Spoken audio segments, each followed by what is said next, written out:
Yeah, go ahead. Okay, welcome to a new episode of Indigenization Appreciation Hour. And this is, of course, an episode that is taking place in the backdrop of some very important elements, developments, shall we say, especially across the Himalayas. With me, of course, is my associate, Sriram Tyagarajan. And in next hour, we'll talk about what we should basically do given what is happening across the Himalayas, given what the Indian Air Force could possibly do. So, and what the Indian establishment must do in order to maintain sort of the air power balance, as it were, in the 2030s, even across the Himalayas. So, of course, all of you know what has taken place. The Chinese have allowed two demonstrators to be photographed in and of course videographed in photographed and videographed in broad daylight, but that is their unique way of revealing new developments. They invariably do things in this manner, where there are these teasers that keep coming out with pictures of better and better quality as the days go by. So what we've seen in the past sort of 48 hours or less rather is that the Chinese have unveiled uh, a sort of what the internet may have dubbed as sixth generation fighter prototypes, but they really aren't, as we'll discuss in the course of this program. But of course, they have unveiled very interesting new systems, no doubt, platforms as it were. So one is of course talking about the Chengdu J-36 and the Shenyang JXDX or JXS, whatever you want to call it. Shyam, could you just put those up on the screen for our viewers? Yep. So, and so what we have here is we have two aircraft which have obviously been designed for very different roles. Now, the J-36, which was probably revealed first, at least on the internet outside China. Now, that is, of course, as you can see, it's a pretty large aircraft. It's quite, it was in pictures where you had this is one of the better pictures that have come out, I think, earlier today. So as you can see, this is a pretty large aircraft right here, and it has heavy duty landing gear. Yeah, it has tandem landing gear, which you would have seen on something like the BAC TSR-2 way back in the 60s. So, and it's also interestingly, it's got three engines. It's a trijet. Now that is that is definitely a novelty for for a tactical aircraft. And of course, you have a heavy duty nose landing gear as well. Now, as far as where the cockpit is supposed to be, uh, you know we can't be totally sure that whatever we are seeing is the cockpit or is the way it really is. It could well be that it's been obscured in such a way that it sort of hides ports in the way you have on, say, the B-21. Anyway, be that as it may, the other interesting features, as you can see on this, it has three engines. It has a very large center line, internal weapons bay, and it has two internal weapons bay on the side as well. So its payload capacity is considerable for a tactical aircraft. And as far as the inlets are concerned, the two the intakes on the side, they are of course carrot intakes, which are the same kind of intakes one would see on the F-22, and those are usually optimized for high speed flight. Mach 1.8 and beyond is also, they're efficient even at those speeds.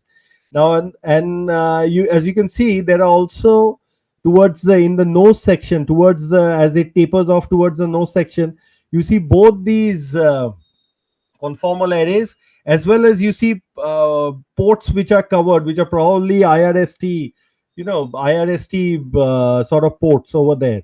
Those are covered right towards the front. So there are some heavy duty sensors also on board this aircraft, and the side looking arrays are suggestive of an air to air role. Besides other things, the sort of the double delta, compound delta shape that you have of the platform. Then the fact that the carrot inlets themselves, all of it suggests that it is capable of flying high and flying high and fast, basically. Of course, there is this the third the middle the center line engine is probably serviced by a dorsal intake. If you can flip this over around, there's a dorsal intake which is surprisingly, if yeah this dorsal the dorsal intake that you see behind what can be called the cockpit, that is of course a DSI intake. And that those are not particular, it's similar to an intake you'll see on some other Chinese aircraft. That's not particularly efficient beyond Mach 2. But again, I'm not an aerodynamics engineer, but I do know a bit about all this. But anyway, so the thing is that is a little, that sort of strikes some people as a little odd, given that there are these carrot intakes, and then there is this sort of DSI intake on the dorsal DSI intake. So anyway, so the point is that this thing has been clearly designed to fly fast, despite this this sort of incongruity of having dorsal and carrot intakes, and it has been designed to carry a massive payload, relatively speaking, and also for endurance. And that is where the probably the three engines come in, which according to Chinese sources are WS-15s, which is of course the probably the best engine they have right now, the best domestic engine. But do remember that it is a fourth generation engine if you go by its specs. Can we have those specs of the WS-15? The intake sizes definitely tally with having a WS-15 on board. I mean, I think the intake diameters are considerable given the overall size of this thing. So anyway, the WS-15, is a basically a fourth generation engine. Now this is of course this is something we've translated from Chinese. This is a sort of slide. As you can see, the fifth generation engine has not even been named yet, and it's currently still is work in progress. They do not have a fifth generation engine at their disposal, and so you can't really have a sixth generation fighter with fourth generation engines, even if you put three of them in a cleverly designed plan form. See, and also I'll tell you one thing: the if you see the reason why I'm bringing all this up is because there are a lot of people who've gone around saying, "Oh, they're 50 years ahead. They're let's say they're light years ahead now of us." They are not. They're not light years ahead. They have a considerable more amount of money to spend. They are much more dedicated. They are much more conscientious, and they are persistent. Okay, and they have gone step by step by step. Right, this the J-36 that you see builds on the J-20 before it. It builds on the J-20. If you see the J-36, the stealth features of the J-36, you can definitely see some of the J-20 lineage in it, and that's not surprising because Chengdu Aviation Company, which is a part of Avic, obviously, is the creator of this design. So we should not be surprised. The J-20 elements are definitely there in the plan form. Then if you look at some of the other elements as well, right? The platform alignments, as I said. Then of course you also have those canted plane surfaces. Those are all similar to the J-20. But I can say one thing, that given that this is a tailless design and therefore has all aspects stealth, they brought all aspects stealth. They packaged all aspects stealth into something which is high endurance and is capable of high speed as well. So without belaboring the point, here what we see with the J-36 is that it should be capable of super cruise, not at anything like Mach 1.8 obviously, but at super cruise over considerable distances while carrying a considerable payload, which could be comprised by both air to ground munitions as well as air to air munitions. Air to ground, you can have the KF-98A, you can have some of the new air launched ballistic missiles as well. Yeah, there's this debate over whether YJ-21 will fit in or not, but they have stuff other than the YJ-21 as well in the works. So They've had it for a while, which may be able to fit in the center line internal weapons bay. And the other aspect is this could well be loaded out with a whole bunch of PL-17s, and it would take off from something from one of those airfields in the Tarim Basin. So in a sense, from our while the Western commentariat is of course focused on the Pacific fight, from the Indian perspective this thing is problematic if it actually completes development and ends up being produced like the J-20 and is even reasonably meets its design goals. It is problematic for us because one of the big advantages we have is of course the fact that the PLAF most of the PLAF airfields are on the Tibetan plateau with concomitant penalties as far as payload and endurance are concerned for fighter jets taking off from there. They have a lot of airfields in the Tarim Basin also, but those are located further away from most of the line of actual control, except of course Eastern Ladakh. So, but even then, those are not really mutually supporting bases in the way in which China would like. But something like this would obviate that problem. Something like this with a much greater endurance than a J-20 and a very sizable payload will mean that they will be able to not fully obviate but make up for that, for the lack of mutually supporting air bases. This will be able to hang around high and in cold mode and basically receive targeting data from off-board sensors, maybe other UAVs that are operating in front of it. So it'll have that, maybe it'll have those sixth generation features given its size. It'll also have some pretty heavy duty electronic warfare capability, and those three engines will help with that. But because they do not have even a fifth generation engine, they need those three engines, right? They need those three engines. They need three engines for Super Cruise, and they need those engines probably for takeoff as well, and definitely from some airfield. So, Shyam, why don't you take us through the kind of capability gap that the J-36 might be able to address if it completes development and is successful? Yeah. Okay. See, right now on the map that we can see, the position inside India, right at the border with the Chinese, is DBO, Daulat Beg Goldie, and the airfield on the other side. One second. Yeah. So, sorry. As you can see, there's a big valley right here. So that's the Tarim Basin, and these are the Tian Shan Mountains. If you've read Huansang and Fahian accounts, they circled this, came to India through Tajikistan and current day Afghanistan. Right. Anyway, history lesson aside, Bain Golin. I tweeted about this earlier today. So Bain Golin is here. Turpan and Korla, all of their bases, and including the big runway that they have and a space launch facility, as well as their new giant ICBM fields. They're all based in that area, right, north of Tarim Basin. So as you can see, it's about 1,000 kilometers from our border. Add another 500 kilometers all the way to Delhi. Might as well. Right. So, yeah, Delhi is 1,655 kilometers, give or take. So, as you can see, this is not bad. And remember, the Su-30 MKIs from the Indian Air Force did this all the way from Tanjore, which is here somewhere, to Nicobar to test the air launch BrahMos. They did this distance, 1,700 odd kilometers, up and down with 2 aerial refueling on the way to the target and once on the way back. So if the Su-30 MKI, which is arguably a heavy fighter, can do this, imagine something that is... one sec. Let me just put this up. If you look at this, that thing is huge. And it's got this double delta type planform also.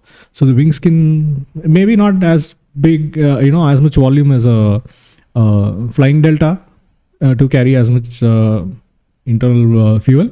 But I'm still sure the J-20 is huge, we know. So if this thing is bigger, or even, say 1.5 times or 1.3 times the J-20 size, it can still carry sizable payload given the size of the internal weapons bay, as well as extra fuel to carry it. So 1,000 kilometers up, and it doesn't even need to go back to Bangalore. And if you look at Google Maps today, you can see J-20's base there, and obviously all the other bases closer to us.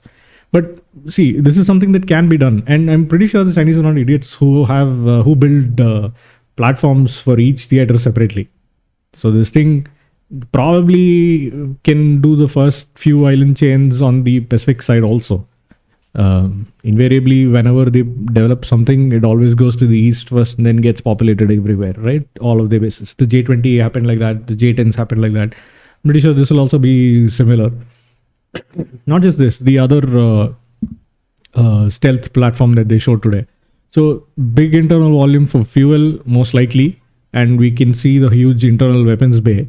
So 1,000 kilometer radius, at least one way distance, should be very doable for them. And given possible locations for them to be based, we'll have to look at how we can detect them, keep an eye on them, and see when they muster and everything. Because all of those bases, remember, not just the lower Tibetan air bases, all of them have aprons covered,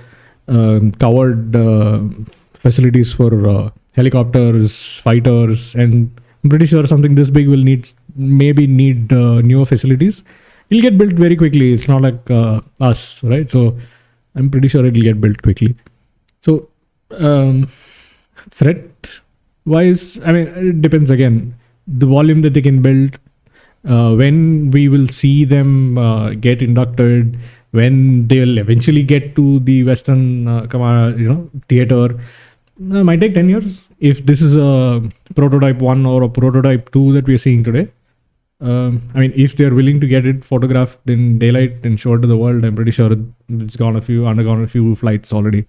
So about like I that, said, it'll take a few years. So Shriram, if you see the bot number also, J36011, it is suggestive of this being a much more advanced iteration than just an early demonstrator. First one, yeah. Yeah, and that is the way the Chinese operate anyway. That is what we saw with the J-20 as well. Circling back to your earlier point about the double delta wing being able to carry a lot of fuel. So the fuel fraction on this thing will be considerable. Clean fuel fraction will not be anything less than 0.35 or more, maybe more, probably 0.4. Maybe more, yeah. So this thing will have considerable endurance. It has more endurance. And with those 3 engines, it has more endurance. It has better super cruise capability. It makes up for the fact that the Chinese make up for the fact that that AECC, their Aero Engine Corporation, has not yet produced a credible 5th generation engine by having this 3 trijet scheme, right? With the WS-15s, which is currently their best engine. But as I said, the WS-15 is very much a 4th generation engine in terms of its overall pressure ratio. The greater and technology, yeah. Exactly. If you look at the overall pressure ratio of a WS-15, it's very much 4th generation technology. It's less than 30, right? Or at best 30 can be claimed. For those who want to understand this, higher the overall pressure ratio, right, the better your specific fuel consumption. Right, you're greater. You can achieve a higher efficiency. Basically, of course, there are issues because the temperature at which the last compressor stage operates becomes considerably higher as you keep increasing the design OPR of an engine. So you need better materials even for the compressor stage. We'll talk about this in subsequent IH episodes. So now, just to give a quick idea about what. One sec. Yeah. About what engine generations are, right? So this is something that was shared by GTRE. Yeah. Sorry. As you can see, 5th generation is the F135, has an overall pressure ratio of 30 to 35, which is the amount of compression that the engine does before adding fuel. So the EJ200, F414 all have lesser pressure ratio, somewhere in the 20s. And then the 6th generation is obviously something the Americans are working on. And that's not up for us. So even for the AMCA, we're looking at getting close to the 5th generation technology. I mean, the specs. Single crystal blades of a higher generation. Maybe thrust vectoring later on. pressure ratio of 4.5 for the fan and OPR of 30. So No, for the that's our target. for the proposed fifth generation engine definitely meets all of these specs that we can see here, right? Yeah, FPR of greater than that's the aim 4.5. Yeah. for the And AMCA. and turbine material, you can do it even with second generation for the for the blades, for the HPTV blades and the LPTV blades. You can do it with second generation supercritical alloys like CMS X4, X4. That is good enough for that. Yeah, Or I mean the Kaveri does it with DS blades. So Kaveri has DS blades only in the high pressure turbine section, and it has equiaxed in the low pressure turbine section. correct. So you can imagine there is this yeah, generation behind in terms of blade material technology, and it yeah. still meets the 404. Yeah, Kaveri high pressure turbine blades are all CM2 247 LC, which by the way Midhani can also make. It's out of patent and Midhani can make it. So anyway, but this is a very interesting point, and the most important part is that you must have the turbine blade material for sixth generation. What is a sixth generation engine? The kind that really matters. See, a sixth generation engine is an adaptive cycle engine, okay, and the type of adaptive cycle engine that matters really, or a variable cycle engine, is what is called a three-stream engine. So the turbofans that we fly today, fourth generation and all, they are all two streams, right? So there is because of the bypass, low bypass. So there is a cold stream that goes from the fan to the outside, and then there is of course the stream that goes through the core of the engine, the hot section. So those are the two streams. In the case of a three-stream engine, you would be able to direct the third stream either in as part of the cold stream or through the hot section of the turbine, depending on your requirement. When you want loiter, you will do the former. When you want performance, you will do the latter, right? So Yeah. China is nowhere. Yeah. In layman's terms, you could say it is adaptive bypass, right? You can change the bypass ratio on the fly. Yeah, one second. You did the converse, Shriram. What I said was the layman's way of saying it. What you said Sorry. was the technical way of saying it. Anyway, so we are very far away from a stage where even the Americans have basically mastered the variable cycle engine technology, and they are the world leaders, by the way. If you want to know where things stand, it's the Americans are here, the French after them. The British, they are falling out of the reckoning pretty much every other day. The Russians can meet the design specs, but they can never meet the basically the parts life MTBO, specs. Yeah, MTBO. MTBO, Those lifetime things, specs. and MTBF also of critical parts. So you can have critical engine failure at any time. And the Chinese are still over here, despite all the help they got from the British over the years. By the way, just for our viewers, I'll let you know. I have in the recent past, I have even met people who at one point used to work for Rolls-Royce, who are Britishers, of course, and who were in China for several years, by the way, helping out what is called AECC now, Aero Engine Corporation of China, and mostly on the investment casting front, which you have to master for rotors and stators, basically blades and high pressure turbine blades, low pressure turbine blades, high pressure turbine vanes, low pressure turbine nozzle guide vanes, basically NGVs, nozzle guide vanes, and turbine blades. So that is, of course, but we do have, as I had said in the earlier program as well, we do have interesting companies working on these aspects over here, and they are not bad at all. So that brings us to this point, that what should our response be to what the Chinese have unveiled? Of course, they've unveiled another prototype. Let us show that side by side, Shriram, if you would, please. Yeah, you go ahead. I'll pull it up. Yeah. So they have not just unveiled this J-36. They have also unveiled something that has been developed by, or is being developed by Shenyang Corporation, the eternal rival of Chengdu. But these are both are of course part of AVIC, the aviation, the umbrella corporation, state-owned umbrella corporation that has sort of subsumed all of these older companies now. So what you see on that front is that you have something which is of a very different design than what you see in the case of the J-36. So this notion that there is some kind of a fly-off between these two designs, as was initially being speculated, is, I think, not on the money.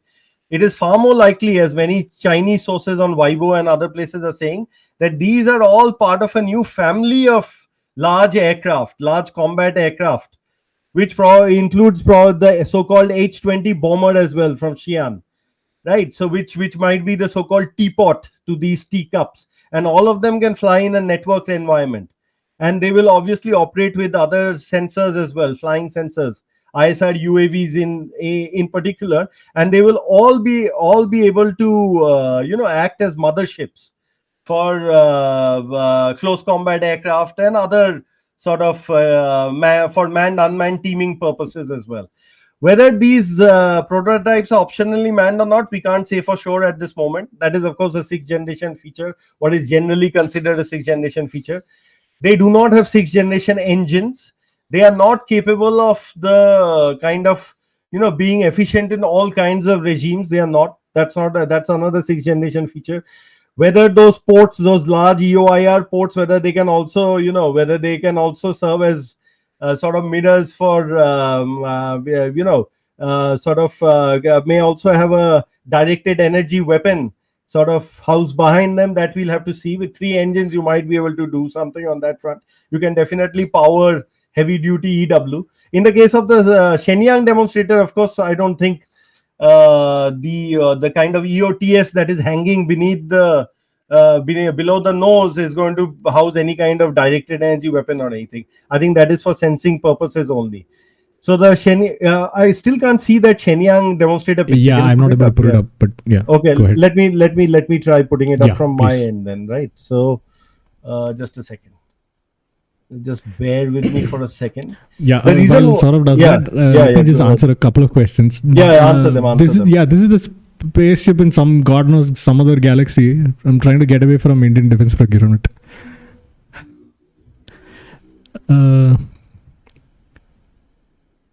Yeah, so Hitesh, not to mention it feels more of a long-range bomber than a fighter. You could call it a fighter bomber, right? It clearly has a long range. I mean, guessing from the size of the airframe itself and the payload. So it could be used for targeting enemy bigger platforms like AWACS and refuelers with long-range missiles, or for strategic. Okay. Sorry. No, you answer the question first. So long-range Answer the strategic targets, time-sensitive targets, buried targets which need aeroballistic missiles, those might need it, as well as let's say enemy AWACS and refuelers. Those might need long-range, heavy air-to-air missiles. And being VLO, obviously, the closer you can get to the enemy AWACS or ELINT aircraft, I-stars, all of those require something that can get in quickly, have long range, be less observable, and prosecute the target and come back. So it could be a long range fighter also. I'm pretty sure. Okay, let's not call it pretty sure, but the option exists to have LPI radars, L-band on the wing leading tips. There are cheek arrays. Probably got an EOTS. Maybe not now. Maybe something somewhere in the future. Yeah, I mean, I'm pretty sure it can do both. Primarily strike oriented, maybe, but secondary air-to-air role definitely should be possible. Yeah, but the larger point is that it sort of allows them to eschew their weaknesses. The weakness that they have being based on the Tibetan plateau. So here we have the two side by side. On my left, or rather, let me say on the left of the screen is of course the Chengdu J-36, which we've talked about, and this is the other one that was unveiled, which is the Shenyang JXDS or JXX, as some people are calling. Now this of course has that cranked arrow or lambda wing kind of planform. And interestingly, it has this, this tail fin. It has this adaptable tail fin, so which in vertical position can be used for maneuverability. Usually, again, I'm not a great aerodynamics expert or anything. Let me be clear. And of course, you can use it for high-speed flight in the horizontal position. And I would venture that even the wingtips are, foldable. So This thing is more of a fighter than not. This thing is probably more of a fighter than not. Again, I don't think it has sixth generation engines, so this is not a next generation air dominance kind of equivalent or anything, but it is supposed to probably work in concert with this and the H-20, right? In a sort of network scheme to ensure local air superiority at the very least. That must be the agenda behind all this. So now, having seen this, and of course we'll soon see the H-20 as well, which the Americans don't think highly of, but anyway. So what I can say is that the answer to all of this cannot be some knee-jerk import, right? If that is what some people are proposing, that will not solve our problems at all. See, I'll say something. The Air Force was obviously not as that bothered by the J-20, even the J-20S, that they would that made them, change their plans for the MRFA, or made them, sort of not agree to the current timelines for the Tejas Mark II or the AMCA for that matter. So the Air Force wasn't that concerned by the J-20S, is what I would say. Okay, they were concerned. Anybody would be concerned even by that, but not overly concerned. Now, if you have these things, even though they don't have sixth generation engines or anything, what the Chinese are very cleverly doing is they are proving out their flight control system for very advanced planforms, tailless designs on such huge aircraft. They're proving that, and they're going to prove that more with, of course, the H-20 as well. But they're proving it out. They are going to refine that, and they're going to be future ready when they have better engines. And those engines, and I'm sure the margins are there for better engines to be put on these basic planforms, these basic designs. So they're not basic designs, they're very advanced designs actually. But what I'm saying is that these advanced designs are being tested and refined even as we speak, and being made and are being kept future ready. Now, that is the kind of thing you can do if you have your own aerospace design practice. That is not the kind of thing that you can do if you are constantly looking towards the global market for a quick fix solution, which just doesn't exist in this case. Because if by the 2030s these things mature, then something like the F-35A is pointless anyway. In any case, as you all of you know my views on things like the F-35 and looking towards the Americans for the tip of the spear, as it were. And F-35, as I said the last time, end user monitoring agreement the end user monitoring agreement that'll come with the F-35A will be the least of our concerns as far as that platform is concerned. And by the way, there is no point in looking at the marginal cost in Government Accountability Office reports from America and say, oh, the F-35 is now at 89 million or so. That is not the price at which you will get an F-35 from America, an F-35A. You've seen, just to buy 31 MQ-9Bs, how much you've had to shell out, over 1,000 crores a piece, when you add on all other aspects that come as part of that package deal. So looking at the marginal cost of the F-35 in some batch production in the United States does not at all give you an indication of how much the total acquisition cost of the F-35A will be, what the life cycle cost will be, what are the constraints you will face while operating the F-35, what are the huge challenges you will face in terms of Trojans that will come with the F-35A, despite the Americans being India's supposedly natural partner, which of course it isn't. Then that's a story for another day. And not to mention the biggest problem of them all, the whole thing will be at the mercy of the Americans, the whole platform. And you've already seen what is happening with the F-404 engine for the F-404 IN-20 for the HAL Tejas Mark 1A and Mark 1 and Mark 1A.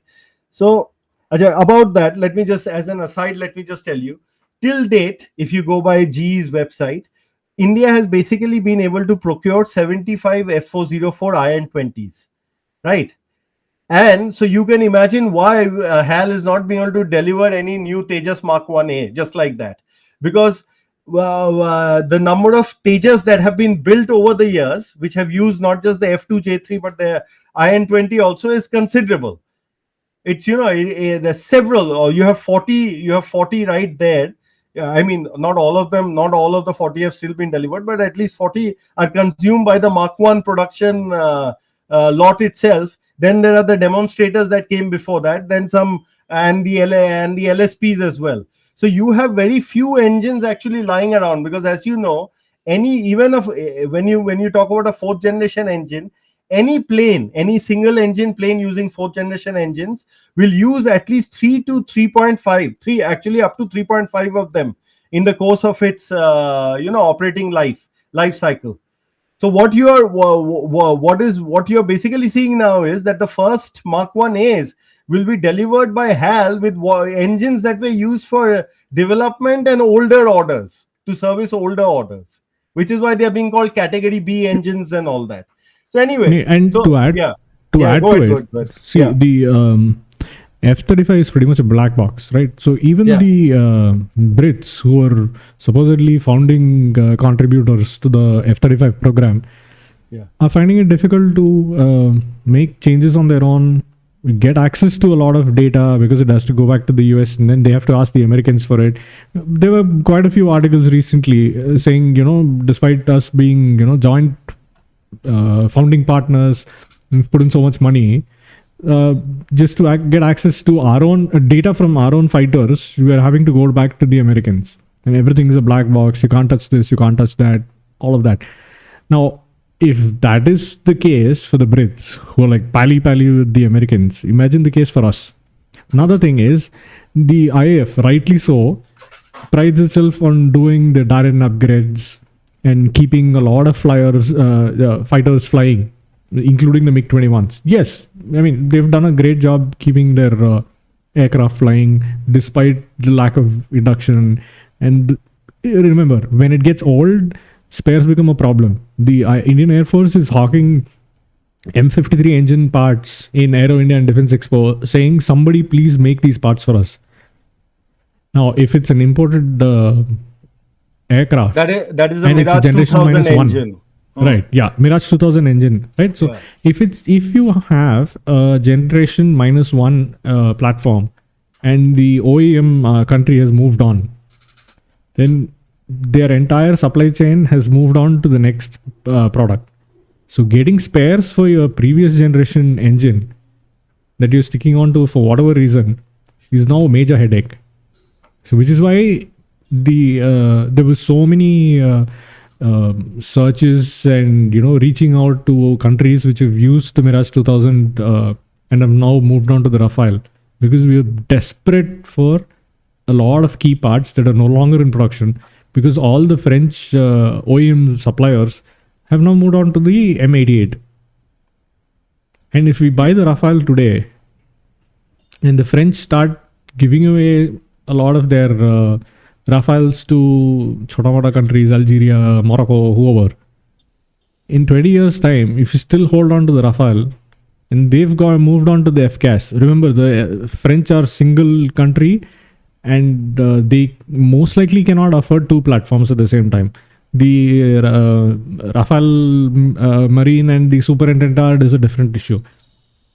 But today they do not have Mirages. They've given off. They're selling used Rafales from Adla to Greece and a few other countries because they can't afford brand new planes. Indonesia too, I think, recently. So coming back to the point, right? So if you buy the F-35 today, you will be faced with a similar issue 15, 20 years down the line. Oh no, we have an operational necessity. Yes, the operational necessity issue came about because of our lethargy.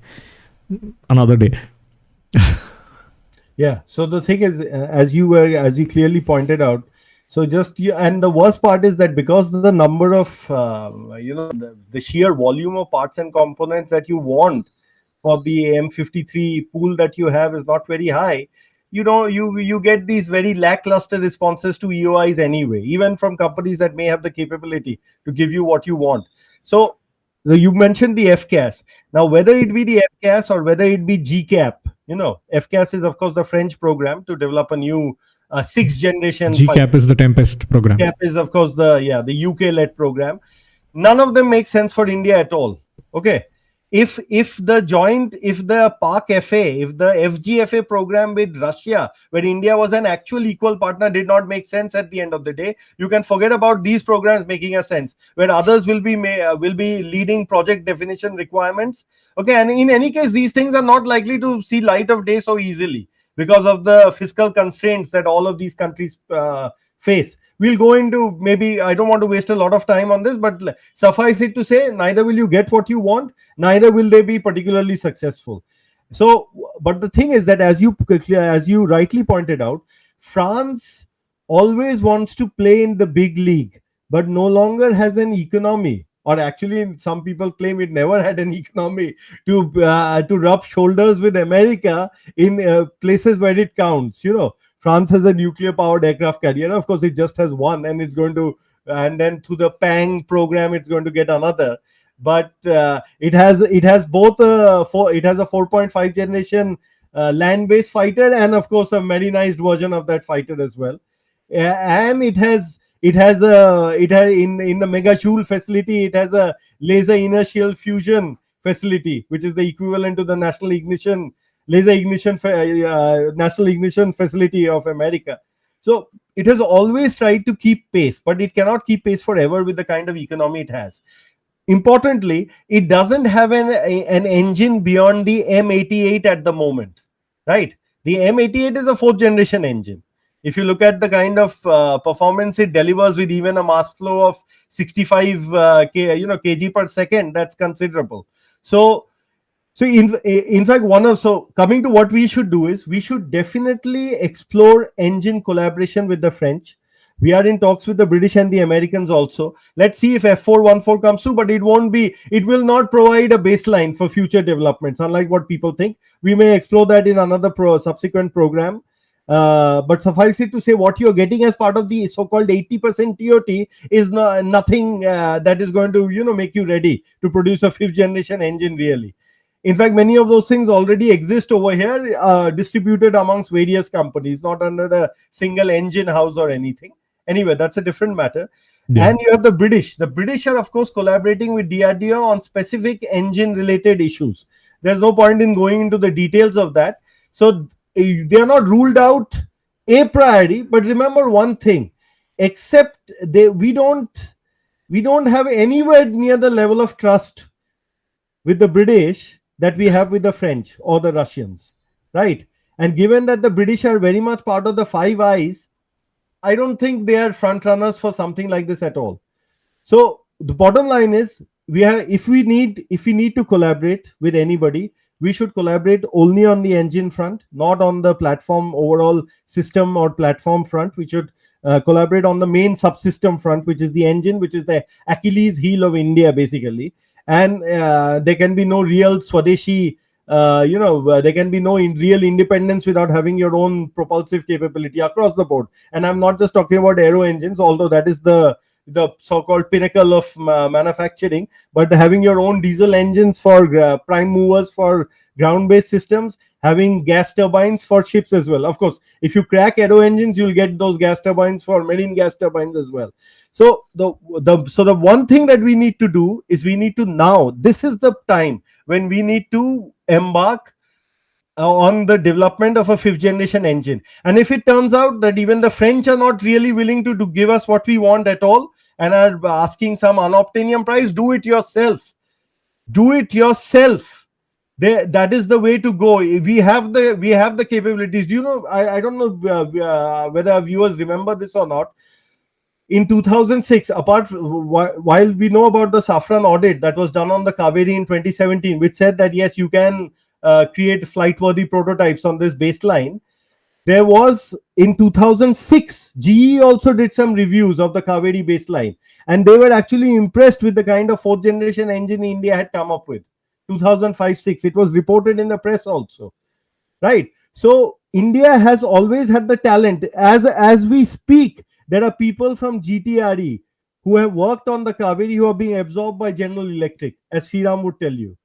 So this is the sort of thing. It's a question of backing ourselves, and if we do go ahead and fly the baseline Kaveri on a Tejas test vehicle, that itself will not just give us very valuable data. Why do we really need a foreign collaborator? Do we need them for specific technologies, specific manufacturing processes? We need them most of all for data, for testing data that we don't have, because we never created the test facilities ourselves. We don't have a flying test bed. We don't have a high altitude engine test facility. We don't even have turbine test facilities that can cater to mass flows beyond 90 kg per second. We don't even have that, right? So all of those have to be built. I have made some estimates over the years. You can have a high altitude test facility. You can have a twin turbine test facility for 130 kg per second mass flow. You can have even an isothermal forge that you need for near net shape production of bliss, or even low pressure turbine discs. This is what you attach basically the blades to. Okay, when you talk about a low pressure turbine disc in an engine, that is what the blades, the sort of turbine blades, will be attached to. For that, you need an isothermal forging plant. All of that can be done for as much as 30,000 crores. And you are spending 4 times that amount on expressways nowadays. Some expressway from X to Y destination, you spend 4 times that amount. This will give us returns in several multiples of that 30,000 crores, several multiples. And once you have engines, once you have an engine, the propulsion, once you have the heart of the matter at your disposal, you can design all kinds of shapes. The fact of the matter is the Chinese are being able to do all this because they actually have flying fourth generation engines which are in production, like the WS10C and the WS15. They do have that. So that is so this is the kind of scheme. This is the sort of disc. These are the The disc is the Yeah. bit in the middle. It's a, Yeah. I mean, as the name suggests, it's just a Yeah. circular disc of Yeah. titanium or nickel alloy, and the blades are attached to it. and of course the cost I gave, the estimate I gave is only for those facilities that I talked about. Production facilities and the production of a certain number of engines will cost more, obviously, maybe 80% of that for a certain number of engines. But the point is that it will be money really well spent. This should be our and see, it's like this. The thing which can take on the kind of architecture that the Chinese are coming up with in the form of this J-36 and JXDS and those ISR UAVs and the space-based segment requires an indigenous response in the form of the AMCA, in the form of a networked LCA Mark II, in the form of our own ISR UAVs, low observable UAVs, in the form of our own space-based segment. All of this will cost a lot of money, and of course, at the heart of it will be the fifth generation engine, which will give us a And performance. strike aircraft, low observable strike aircraft. Yeah. So let us come to the second part where we talk about the UCAV section. Why don't you take us through that, Sriram? So Okay, yeah. so now we have the SWIFT program, right? And that is the only sanctioned program right now. And that is a technology demonstrator using a smaller engine, which is essentially a cruise missile engine. Now, the Ghatak, at least as far as what Ada told us, was somewhere in the LCA class. I mean, going to be designed in the LCA class, single engine, Okay, powered by not the called- KDE. Just sorry to interrupt you, but it may not be called Ghatak anymore. Okay, so let us Yeah, just I call mean, it nomenclature is irrelevant right now, but Ghatak is what everybody seems to go by. Knows it But by, let's yeah. just call it the UCAV for now, flying wing UCAV, right? Yeah. Full scale. Hmm. Now, given the kind of competition that we have, and remember, it's not just the land war, right? Everybody keeps saying the same thing. Everybody forgets the seas and the Indian Ocean region. We're too land focused. And the contrarian, the opinion is that no, our entire focus is the IOR. We have, we've embarked on a massive shipbuilding spree. Lots of OPVs, NGOPVs, and frigates, and we just had a P-15 Bravo and a frigate being delivered on the same day last week. So that is fine, and we've started on a 2 SSN program. We have this ballistic missile program, ballistic missile submarine program in the Arihant and follow-on classes and all. But see, again, the need for smart as well as LRAs SHM is because we do not have the capability to air deliver something against the surface group in the IOR, because that will need long legs. We had the Tupolev Bears, which were used in maritime patrol role. It is unfortunate that a service which is using something that could also function as an intercontinental bomber, but never had a follow-on aircraft that could do that role. Imagine you had something like that. And the Air Force had the MiG-25s, right? To follow on, we never had anything of that sort. I mean, we supposedly switched to the satellite capability, but again, sore point again, we do not have the kind of capability that we should have. So to hit something deep in IOR, any PLAN surface fleet, our only option right now is the ballistic missile first stage launched smart or the ALSHM. Those are fine, but again, air launched means you can get quicker response, you can do roving patrols, a lot of flexibility that land based missile does not give you. And remember, it will be expensive. These things use the first stage out of SRBMs and IRBMs. Those do not come cheap. You cannot build an entire rocket force for hitting targets across the IOR using those. And you have to distribute them East Coast, West Coast, all the way down IOR. And the other thing is, it is a very, very busy shipping route. And there are multiple global airline pathways, right? Highways, let's call it. So you have all of these complications. You can't just lob ballistic missile. I mean, yes, when it comes to a war, civilian aircraft and shipping will find another way. But still, who says it'll be a proper war where everything will be announced beforehand? That might not happen. And see, again, do we where's the Navy in the whole UCAV program? They're the ones who should be, pounding the door at MOD saying we need something big, something that can carry a large payload, can loiter for hours together. 8 hours, 10 hours endurance is a minimum, because like I said, you take a civilian flight from Madras to Port Blair, it takes 2 hours. Yeah. So imagine having to be on station at that distance for 6 hours. So 2 hours to go, 6 hours on station, 2 hours back. That's 10 hours easy.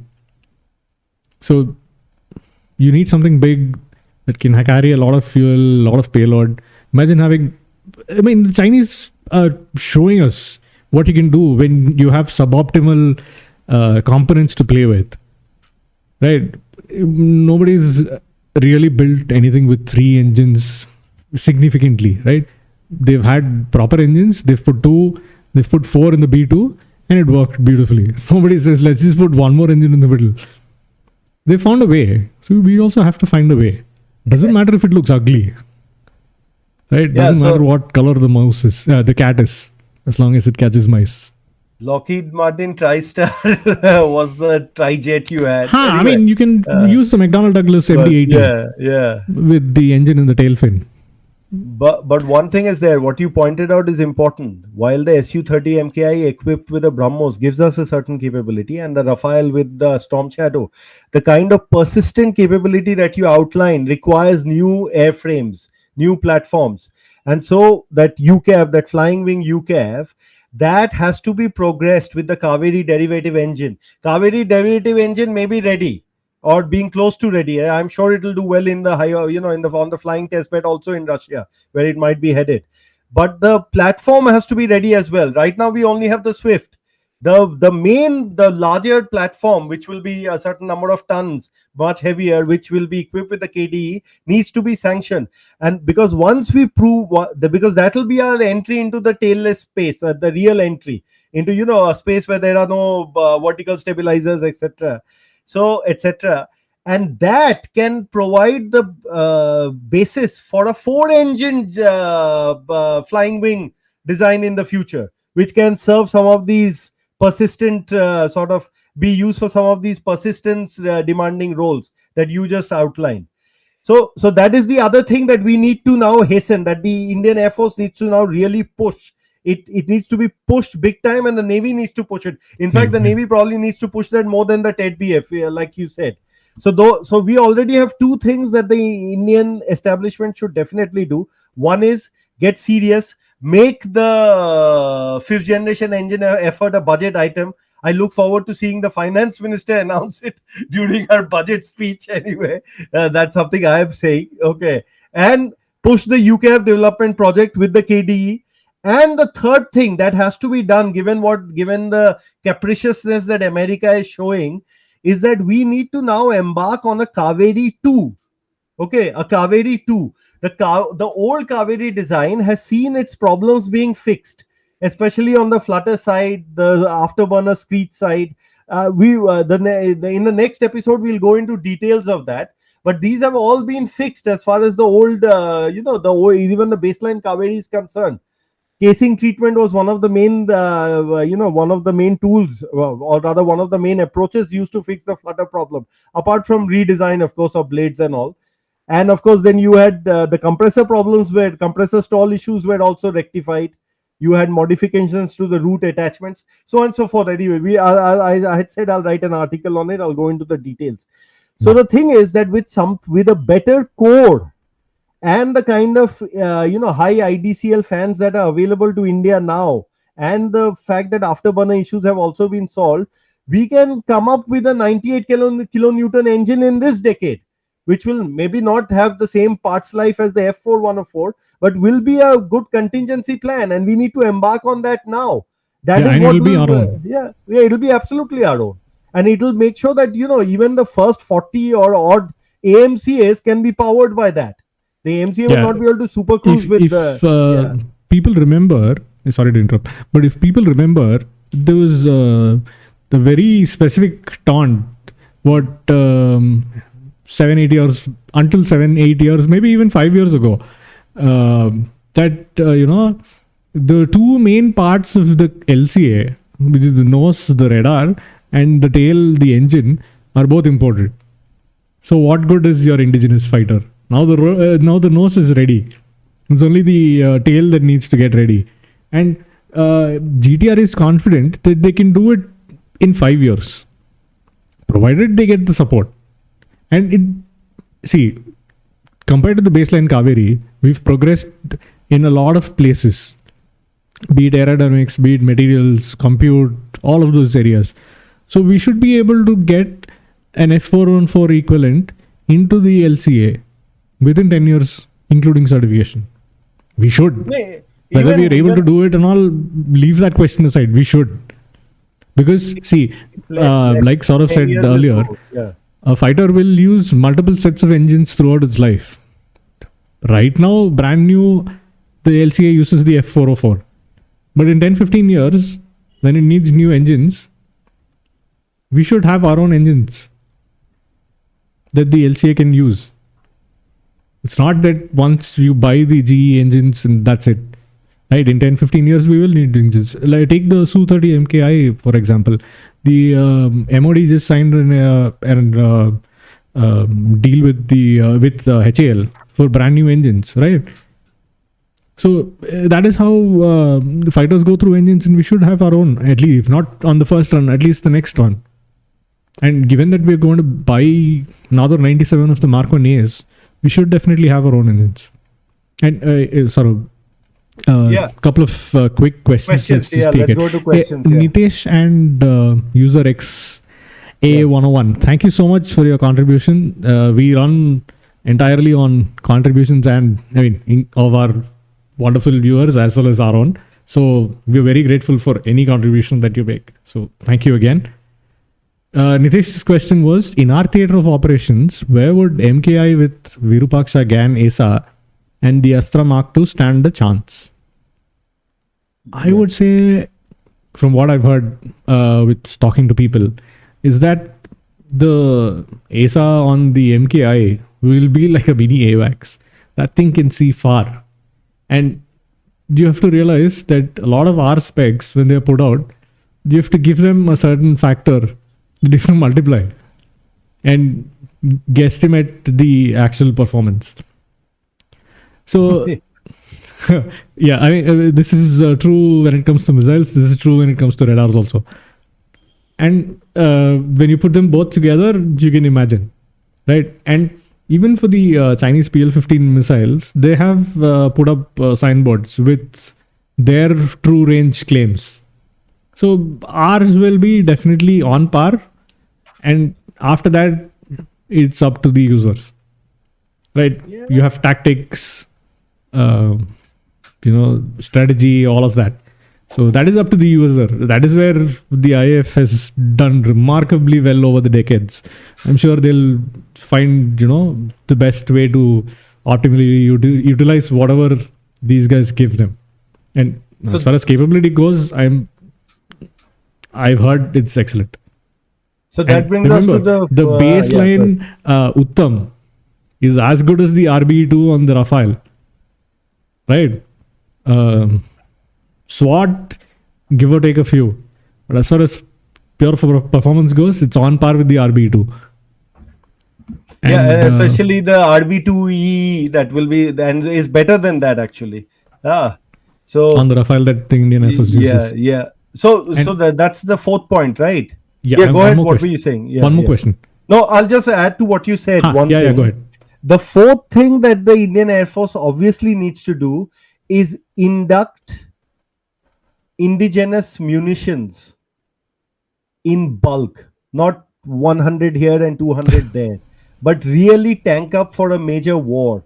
Because the one thing that can help, also mitigate some of the disadvantages that you might face in the future is long ranged indigenous munitions.